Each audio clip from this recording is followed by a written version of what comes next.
Desde hace un tiempo, fue una parte de mi oración diaria, algo que le he pedido las últimas semanas a Dios, es que le he dicho, corrige mis pasos, Señor, es algo que le digo continuamente a diario. Señor, hoy corrige mis pasos, corrige mis pasos. Por eso el título de hoy se llama Dios corrige mis pasos. Y ahí están, no son mis zapatos, pero Dios corrige mis pasos. Y la definición de corregir dice lo siguiente: en primer lugar, es modificar algo para que esté bien y cumpla con especificaciones o reglas. Cuando lo corregimos un examen, por ejemplo, ¿verdad? Y en segundo lugar, dice que corregir también es someter a una persona a diversas acciones para modificar su comportamiento y que se ajuste a los principios deseados. Repito, corregir, hablando de nosotros, sería someter a una persona a diversas acciones para modificar su comportamiento y que se ajuste a los principios deseados. Y vamos a leer el capítulo 3 del libro de Proverbios, los versos del 1 al 12. Esas 12 frases que aparecen ahí, dice así: Hijo mío, no te olvides de mi enseñanza, y tu corazón guarde mis mandamientos, porque largura de días y años de vida y paz te añadirán. La misericordia y la verdad nunca se aparten de ti. Átalos a tu cuello, escríbelos en la tabla de tu corazón. Así hallarás favor y buena estimación ante los ojos de Dios y de los hombres. Confía en el Señor con todo tu corazón y no te apoyes en tu propio entendimiento. Reconócele en todos tus caminos y Él enderezará tus sendas. No seas sabio a tus propios ojos. Teme al Señor y apártate del mal. Será medicina para tu cuerpo y refrigerio para tus huesos. Honra al Señor con tus bienes y con las primicias de todos tus frutos. Entonces tus graneros se llenarán con abundancia y tus lagares rebosarán de mosto. Hijo mío, no rechaces la disciplina del Señor, ni aborrezcas su reprensión, porque el Señor a quien ama reprende como a un padre al hijo al que se deleita. Estos 12 versos, ¿a cuántos les gustan estos 12 versos? ¿Les gusta o no les gusta? ¿Cuántos conocen estos versos? A mí me encanta el libro de Proverbios. Me encanta, me fascina, porque es como vivir la vida, el día a día de forma práctica. Ese libro nos fascina. Por ejemplo, ese primer verso que leímos dice que no olvidarnos de lo que nos enseña Jesús. ¿Y guardarlo dónde? No dice que lo guardemos en la mente. Dice guardarlo en el corazón. Acuérdese que hay otro proverbio que dice: del corazón mana la vida. Eso dice. El segundo verso dice: haciendo esto tendremos vida y paz. Es decir, cuando hablamos de vida y cuando la palabra de Dios habla de vida, no es que dures hasta los 120 años, que quizá dure. ¿Cuánto quiere durar 120 años? ¿Alguien quiere durar 120 años? El Señor le dice: ¿cuánto quiere años vivir usted? Y dice lo que tú digas: ¿cuánto quiere? ¿Cuánto dicen 120? Ver a sus bisnietos, sus tataranietos y los nietos de sus nietos de sus nietos. Pero no hablamos solamente de esa vida, sino de una vida en abundancia. Porque ¿para qué vas a estar viviendo 120 años encarcelado, por ejemplo? Oprimido.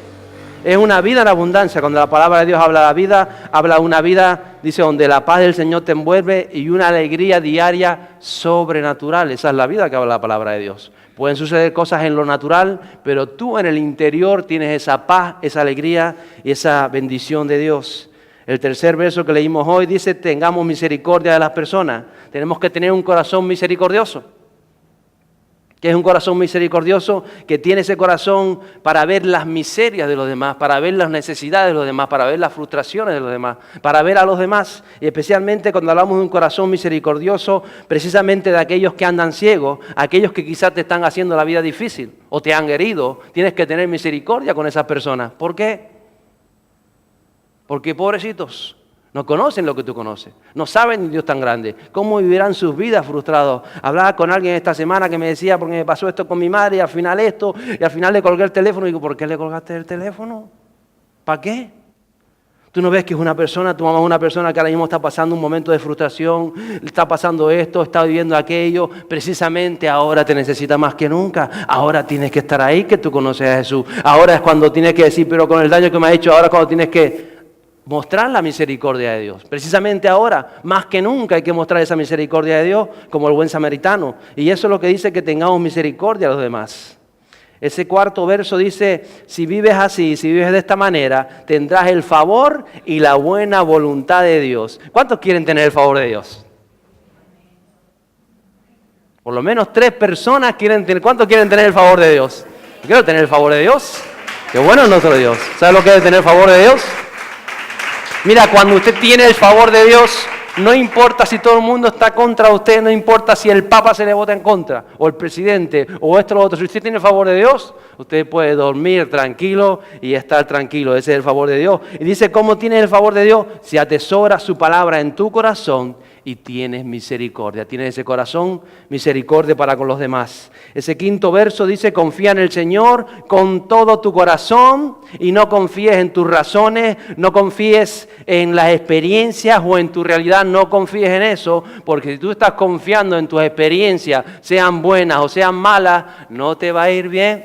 Por eso dice la palabra, confía en Dios con todo tu corazón. Díselo al que está a tu lado, confía en Dios. No en tus razones, no en tus experiencias, no en tus frustraciones, no en tus victorias. No confíes en nada de eso. Confía en Dios con todo tu corazón. El verso 6, reconócele en todos tus caminos. No sé qué momento del camino puedes estar atravesando, aunque siempre yo digo que el resultado de nuestros caminos son las decisiones que hemos tomado anteriormente. Tú has tomado una decisión que puede ser buena, no tan buena o mala, y te ha traído hasta aquí. Gloria a Dios.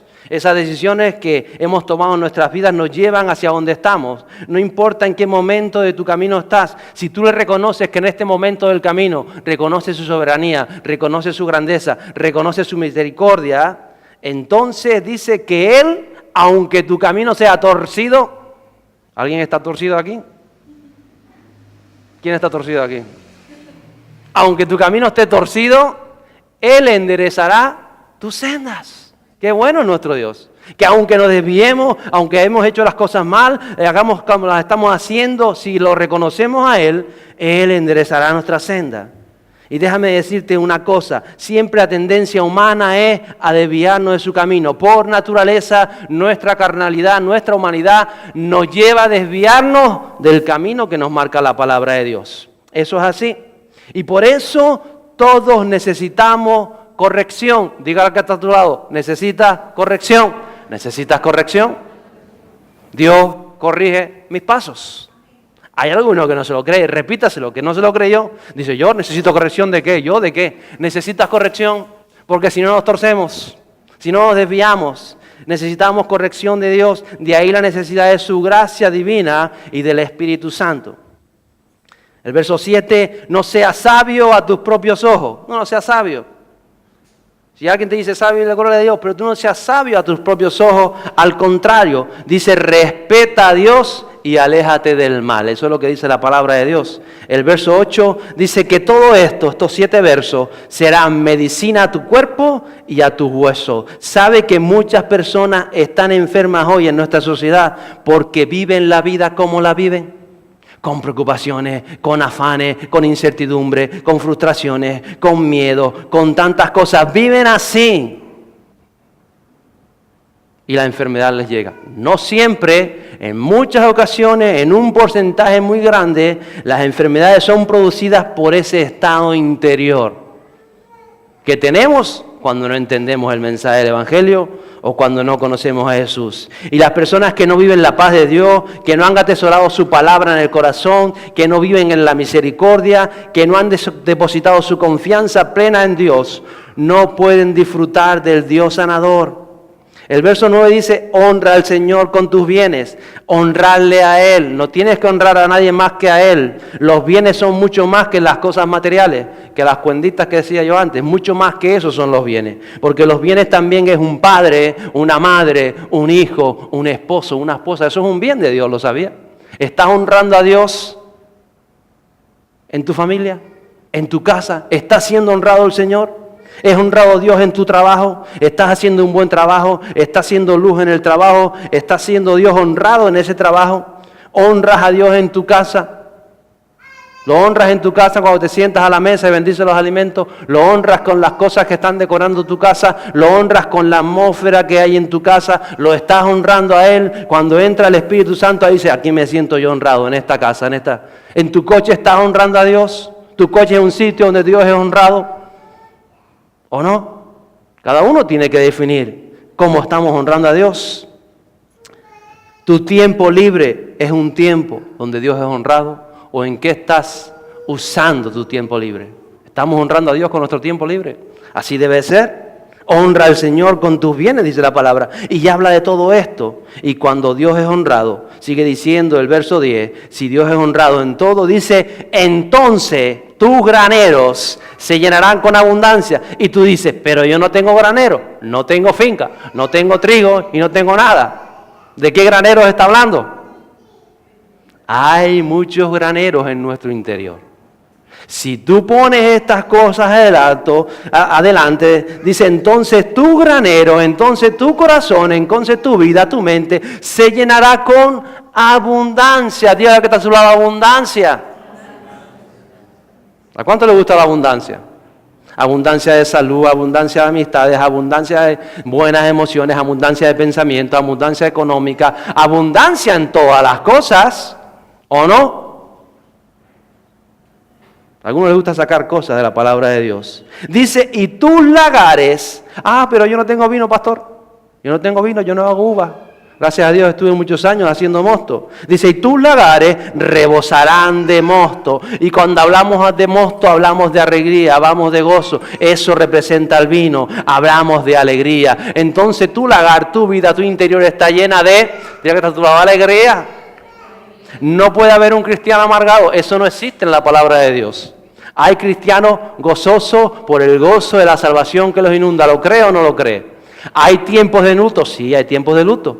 Todos los hombres y mujeres de Dios han vivido un tiempo de luto en algún momento de su vida, pero es un tiempo de luto, normalmente corto tiempo de luto, porque enseguida ves la mano de Dios fluyendo. Pero yo no iba a hablar de eso hoy, yo iba a hablar de que Dios corrige mis pasos, que precisamente son estos dos versos que vienen ahora, versos 11 y 12. Hijo mío, no rechaces la disciplina del Señor, ni aborrezca su reprensión, porque el Señor a quien ama, dígale a que está a su lado, reprende. Si Dios no te reprende, es que no te ama. Dios a quien ama, reprende. Qué bueno. Como un padre al hijo en quien se deleita. Otras traducciones dicen, no aborrezca su corrección, porque el Señor a quien ama corrige. El Señor a quien ama corrige. ¿Saben? Los creyentes, especialmente los humanos, ¿cuántos creyentes humanos hay aquí? Los creyentes humanos tenemos un problema con esta parte del verso. Y es que no nos gusta que nos corrijan. ¿A quién le gusta que lo corrijan? ¿Quién salta y dice, me están corrigiendo, qué contento estoy? ¿A quién? Usted me dice a alguien que le gusta que lo corrijan y yo le doy un beso.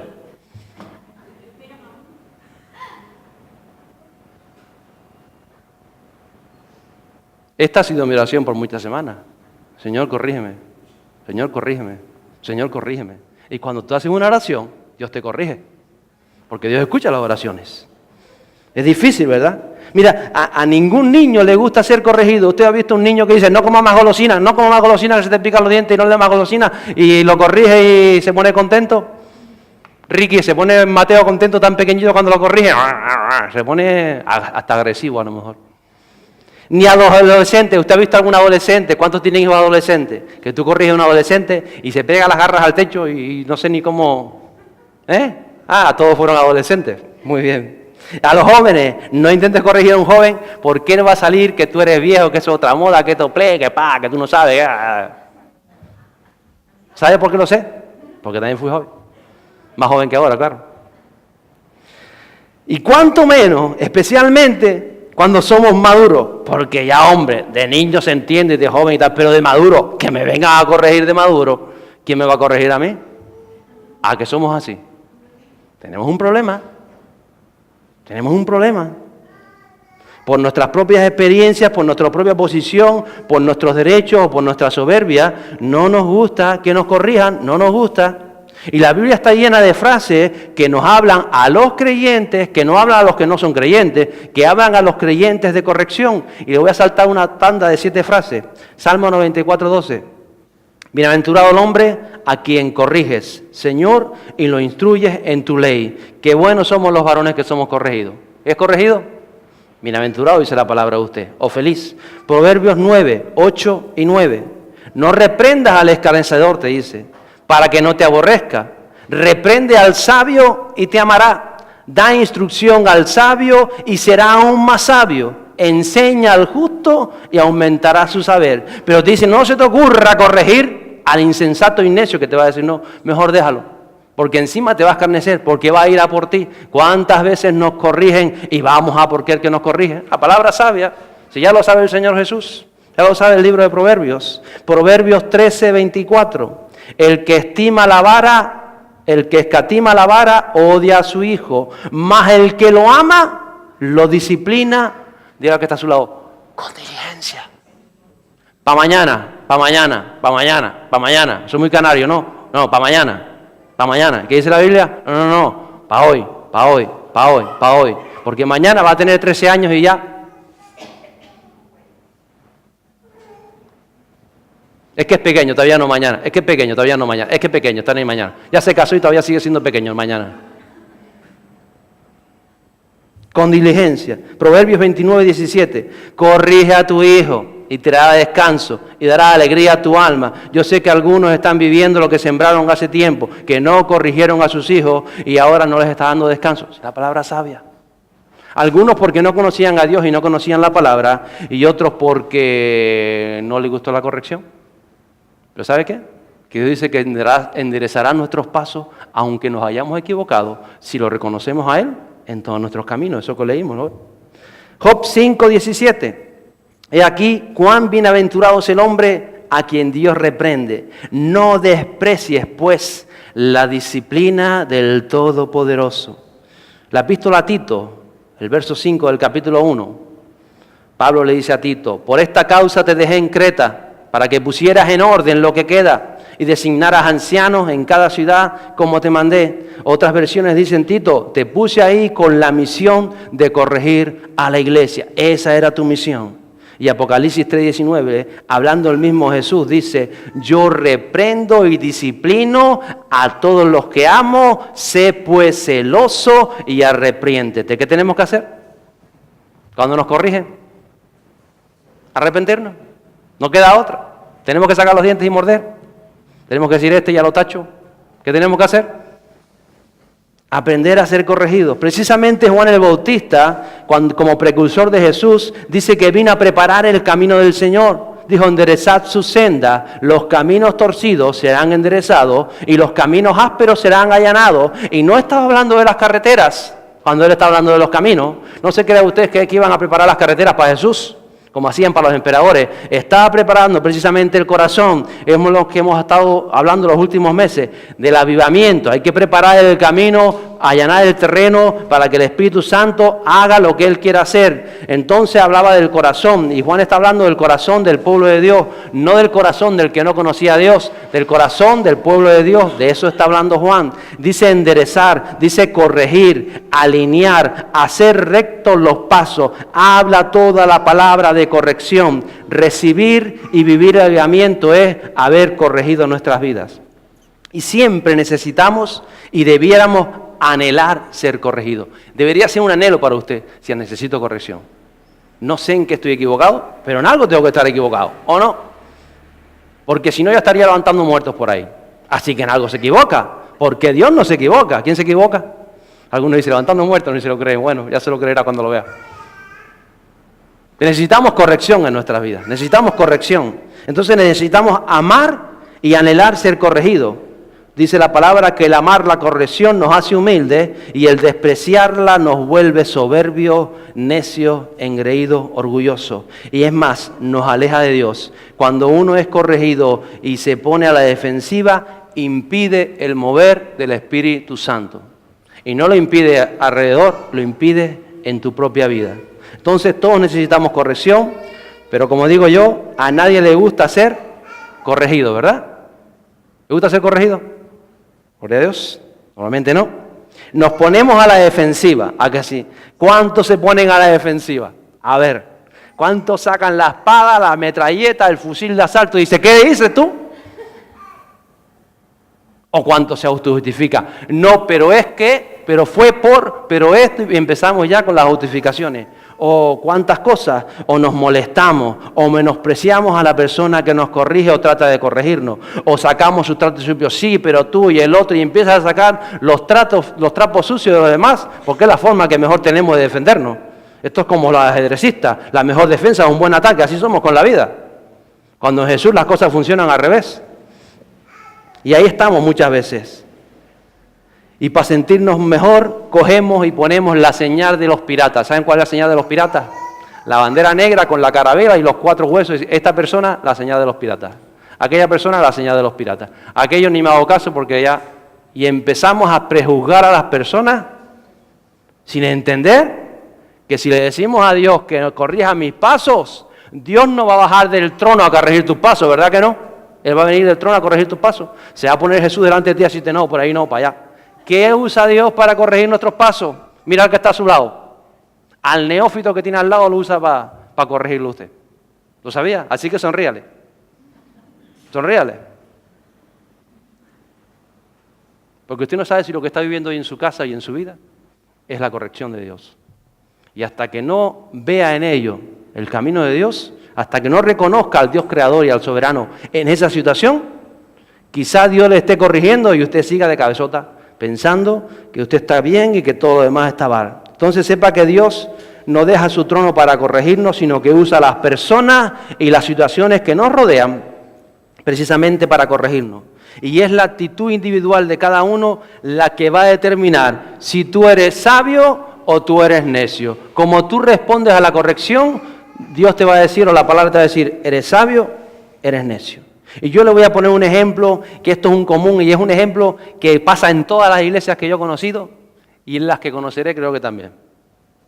Y voy a poner el ejemplo típico de la mamá que va con el niño a la iglesia. Ya no quiero meter al papá porque si se mete el papá se quita la camisa y se pone a la trompada. La mamá que va con el niño a la iglesia. Y en el momento lo que sea el niño se pone a saltar, a brincar y a correr y tal y llega al puerta. Benditas las puertas que tenemos nosotros aquí, el servidor de puerta. Y dice, el niño no puede ahora correr. Y usted ve la mamá que le sale el demonio dentro. Se engrifa, le salen los ojos rojos. ¿Hace así? ¿Usted la ha visto? Usted no ha estado en ninguna iglesia entonces. ¿Ha visto a esas madres, no? Que le tocan al hijo y ya se ponen como los gatos inflados. Y ya... es un niño, es un niño. No estoy hablando de los bebés. El bebé se pone a balbucear, y no sabe, el bebé es un bebé, ¿no? Pero hay niños con 3, 4, 5, 6 años que ya no son ¿no?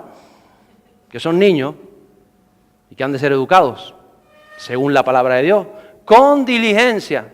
No para mañana, que es uno de los más de esta sociedad, que no han traído educación en las familias para mañana, y ya usted ve. Y entonces está esta madre ahí que se enfada, que se enoja porque es corregida, le sale el demonio que tiene dentro, se engrifa, ya no se pinta las uñas para la próxima vez porque las trae preparadas para arañar, y le dice todo, y mira lo que me dijeron, y mira no sé qué, porque los niños, y sacan la palabra de Dios, que la tengo por aquí metida, y dicen, no, porque dejad a los niños venir a mí, que de los tales es el reino de los cielos, y mira tú lo que me hicieron en la iglesia, el niño corrió, y la gente deja venir a la iglesia. A esta y a muchas. No conozco una iglesia que haya una madre que no haya ido porque le dijeron algo al niño. Si conoce alguna me lo dice, me apunta.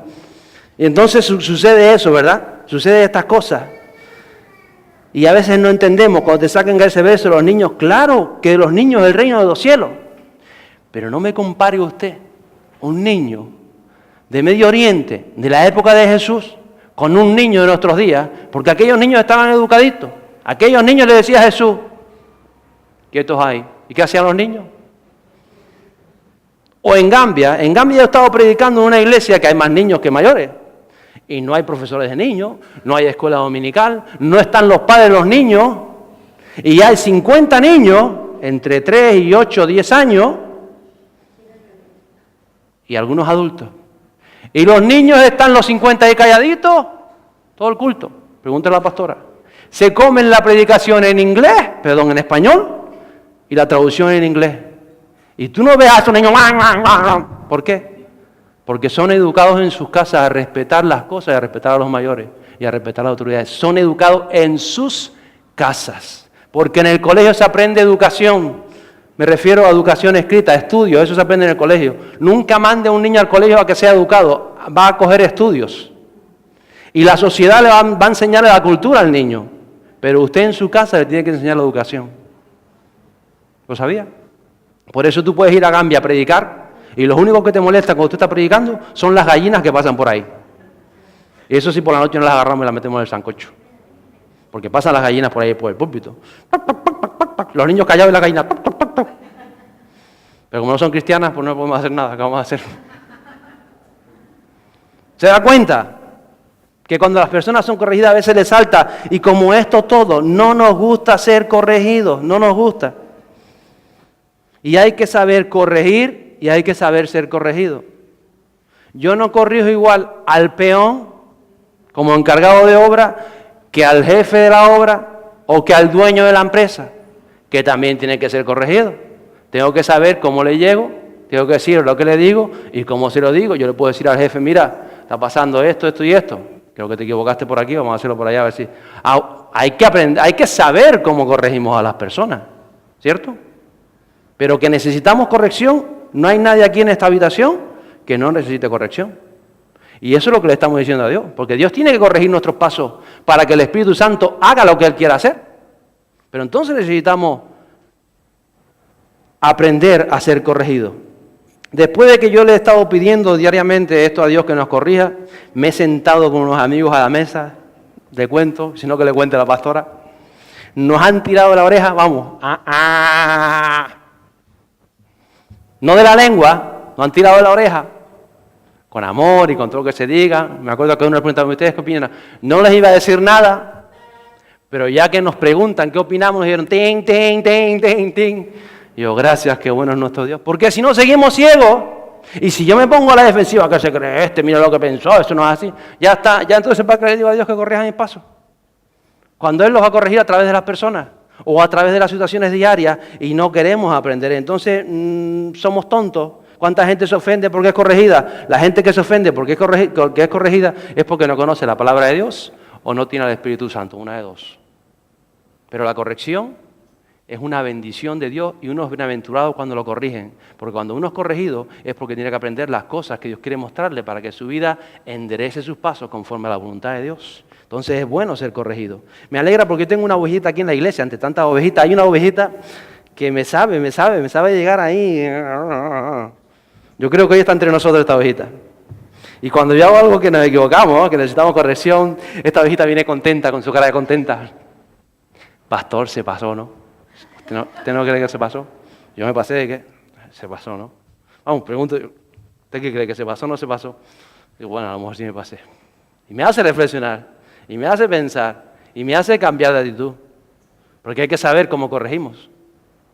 Usted no va a corregir al rey de España como corrige a otra persona. Porque se trata de autoridades, se trata de saber llegar a las personas. Usted tiene que saber cómo corrige a su padre si se ha equivocado con usted, o a su madre, o a sus hijos. Tiene que aprender cómo se corrige. Y para eso está el Espíritu Santo. Pero que tiene que ser diligente si tiene que serlo. Y es importante. Entonces tienes que reflexionar. La cuestión es si queremos ser corregidos o no. Dios me corrige y va a usar todo lo que me rodea, todas las situaciones para enderezar mi camino. Y por eso yo le tengo que estar agradecido a usted, primeramente a Dios, y luego a usted. Le tengo que estar agradecido por las cosas que suceden en mi vida. Fíjese que Samuel una vez tuvo que ir a corregir al rey David, aquel hombre que tenía el corazón como el de Dios. ¿Por qué había hecho David? Había mandado a asesinar, era un adúltero, había robado la oveja de otra persona, como le dijo, o la mujer, y todo aquello. Y cuando llega Samuel, ¿Natán o Samuel? A lo mejor fue Natán. Están por ahí los dos, emparentados. Pues fue Natán, gloria a Dios, gracias. Fue Natán y le dice a David, pasa esto, y le cuenta el cuentito de la oveja, y entonces David entra en razón y se arrepiente delante de Dios, porque la corrección siempre te va a llevar a arrepentimiento. No te va a llevar a la prepotencia, no te va a llevar a la bandera pirata, no te va a llevar al menosprecio, no te va a decir que se cree este, que no me creo yo, no, te va a llevar a entender tu camino y arrepentirte para que Dios pueda hacer cosas que Él quiera hacer en tu vida. El capítulo 12 del libro de Hebreos, los versos 5 a 13, dice, además, Habéis olvidado la exhortación de que como a hijos se os dirige. Hijo mío, no tengas en poco la disciplina del Señor, ni te desanimes al ser reprendido por Él, porque el Señor al que ama, disciplina y azota a todo el que recibe por hijo. Es para vuestra corrección que sufrís. Dios os trata como a hijos, porque ¿qué hijo hay? ¿O quién su padre no discipline? Pero si estáis sin disciplina, de lo cual todos han sido hechos participantes, entonces sois hijos ilegítimos y no hijos verdaderos. Además, tuvimos padres terrenales para disciplinarlos y los respetábamos. Con cuánto más razón no estaremos sujetos al Padre de nuestros espíritus y viviremos, porque ellos nos disciplinan por pocos días como les parecía, pero Él nos disciplina para nuestro bien, para que participemos de su santidad. Al presente, ninguna disciplina parece ser causa de gozo, sino de tristeza. Sin embargo, a los que han sido ejercitados por medio de ello, les da fruto apacible de justicia. Por tanto, dice el apóstol, fortaleced las manos débiles y las rodillas que flaquean, y haced sendas derechas para vuestros pies, para que la pierna coja no se descoyunte, sino que se sane. Qué bueno es nuestro Dios. ¿Sabe por qué me gusta venir al Nuevo Testamento? Porque siempre hay alguno incorregible, no digo aquí, a lo mejor nos ve por la web, que dice eso es del Antiguo Testamento. Pues ahí está, libro de Hebreos, Nuevo Testamento, de los últimos libros escritos del Nuevo Testamento. Y hoy la sociedad va como va, en parte porque los padres han perdido el corregir y el dejarse corregir, las dos cosas. Cuando un padre no se deja corregir, tampoco corrige. Ese es el problema. El problema nunca será un hijo de 3, 4, 5, 6, 7, 8, 9, o 10 o 12 años. Nunca será un niño. Será unos padres que no supieron corregir o que no se dejan ser corregidos ellos mismos. Ese es el problema. Los matrimonios cristianos que se rompen y las familias que se desintegran. ¿Por qué? Porque el camino del precipicio, cuando las sendas se torcían, no han querido ser corregidos. He tratado muchos matrimonios. He tratado de corregirlos antes de que las aguas se reventaran y salieran por sus cauces, pero tú los intentas corregir, pero no aceptan la corrección, se ponen a la defensiva y al final es por el bien de ellos, era por el bien de sus vidas, era por el bien de sus casas, de sus matrimonios. Te lo dice la palabra de Dios, pero la gente se aferra porque como corrijas a alguien se te pone bravucón. Qué difícil es, ¿verdad? Cuando no tenemos un corazón dispuesto a saber y a ser corregido. Las iglesias se dividen muchas veces por creyentes que aborrecen la corrección, y cuando tú aborreces la corrección, lo más fácil es decir, me voy para otro lado. Es lo más fácil, ¿no? Pero en el otro lado vas a tener vetado al Espíritu Santo igual, porque el Espíritu Santo no se mueve en las vidas que no se dejan ser corregidos. Así que hoy nos quede claro esto, aprendamos a ser corregidos. Todos somos propensos a equivocarnos, porque el único perfecto es Dios. Todos nos equivocamos, pero cuando le decimos a Dios que Él corrija nuestros pasos, cuando yo le digo, Dios, corrige mis pasos, yo sé que Dios puede usar cualquier cosa para corregir mis pasos, a cualquier persona. Entonces a nadie me discrimino, a nadie rechazo, a nadie digo que se cree que me va a decir a mí que yo no sé qué. No, porque es Dios que está tomando el control de mi vida. ¿Entiendes? Es Dios que está tomando el control de las situaciones. A veces pasan situaciones difíciles en su vida porque tú le has dicho que Dios te corrija y tienes que pasar esa situación precisamente para corregir esa actitud de tu corazón. Por eso, si tú reconoces en esa situación la soberanía y el poder de Dios y eres corregido, vas a ver cómo Dios te va a llevar a cosas maravillosas. Cuando somos conscientes y tenemos esa visión, dice la palabra de Dios que si amamos a Dios, todas las cosas nos ayudan ¿a qué? ¿A qué? Díganlo en alto, a bien. Nos ayudan a bien. Entonces podemos entender que Dios nos está corrigiendo. En toda situación, Dios nos está corrigiendo porque Él nos quiere guiar a una senda perfecta, la senda de su Espíritu. Entonces podemos estar siempre agradecidos. Cuando alguien le echa la bulla, usted puede estar agradecido. Cuando alguien lo corrige, usted puede estar agradecido y puede aprender de esa situación. Porque Dios trata, y es lo que ha querido, y es lo que quiere hacer en los últimos meses especialmente, alinear nuestro espacio con lo suyo, porque si le enseñamos nuestros pasos, el Espíritu Santo se va a derramar. Pero si vamos así, no se va a poder derramar. Así que qué bueno es nuestro Dios que nos corrige. Entonces hay muchas maneras que podemos ser corregidos, pero recibe esto en tu corazón. Jesús corrigió a los discípulos porque los amaba y porque tenía grandes cosas para su vida. Por eso, si no hubiese tenido ninguna grande cosa para su vida, no lo hubiese corregido, lo hubiese dicho, pues siga, que para ti no tengo nada porque eres un rebelde, incircunciso y no tengo nada. Pero como tenía cosas para tu vida, Él te corrige. Dile que está todos los días tienes cosas para tu vida. Y por eso vas a recibir corrección de Dios. Y si ya la estás recibiendo, que la atesores en tu corazón y que aprendas, porque Él nos quiere verdaderamente guiar en sus pasos. Todas las epístolas, si usted las lee, están cargadas de corrección. A las iglesias son claras y directas. A las personas le habla a Timoteo, a Tito, a Filemón, a Evodia, a Síntica. Ahí está en cada epístola. Como el mismo Pablo y los apóstoles van corrigiendo a las personas. Corrección, cuando recibimos corrección, estamos muriendo a nosotros mismos para seguir las huellas del Maestro.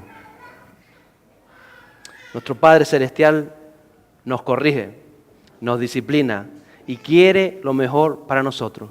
Yo cuando veo que estoy recibiendo corrección en algo, en alguna situación de mi vida, digo, Padre, gracias porque quieres lo mejor para mí. Y si no es que tú me corriges, mi senda se va alejando del propósito que tú tienes para mí. Pero cuando tú me corriges, vuelvo y dice la palabra, que a veces es difícil, que no es alegría, que te tiren de la oreja a veces no gusta, y encima este o el otro, pero eso va a hacer que tu camino se enderece conforme a la palabra de Dios. Y si yo le estoy hablando hoy de esto, estoy seguro que no es por casualidad, es porque Dios lo está corrigiendo o querrá corregirlo a lo largo de esta semana o en las próximas semanas o en los próximos meses. Que aprendamos a ser corregidos y a corregir. El Espíritu Santo es maravilloso. Y vuelvo a repetir esos versos 11 y 12. Hijo mío, no rechaces la disciplina del Señor, ni aborrezca su corrección, porque el Señor a quien ama, corrige, como un padre al hijo en quien se deleita. Y yo le invito a pedirle hoy a Dios, si usted quiere, que se ponga en pie conmigo y decirle que corrija sus pasos. No lo repita conmigo porque toca. Si usted quiere que Dios corrija sus pasos y está dispuesto a asumir corrección, usted va a repetir conmigo lo que yo le voy a decir ahora. Porque cuando usted le diga a Dios que Él corrija sus pasos, Él se va a poner a hacer lo que su oración dice. Y cuando Él nos corrige, estoy seguro que no nos va a gustar. Pero estoy seguro que va a ser para que los propósitos de Dios se cumplan en su vida. Incline su rostro conmigo. Ponga su mano en su corazón si quiere repetir conmigo esta pequeña frase. Dios, repita conmigo, Dios, corrige mis pasos. Dios, corrige mis pasos. Dios, corrige mis pasos. En el nombre de Jesús. Amén.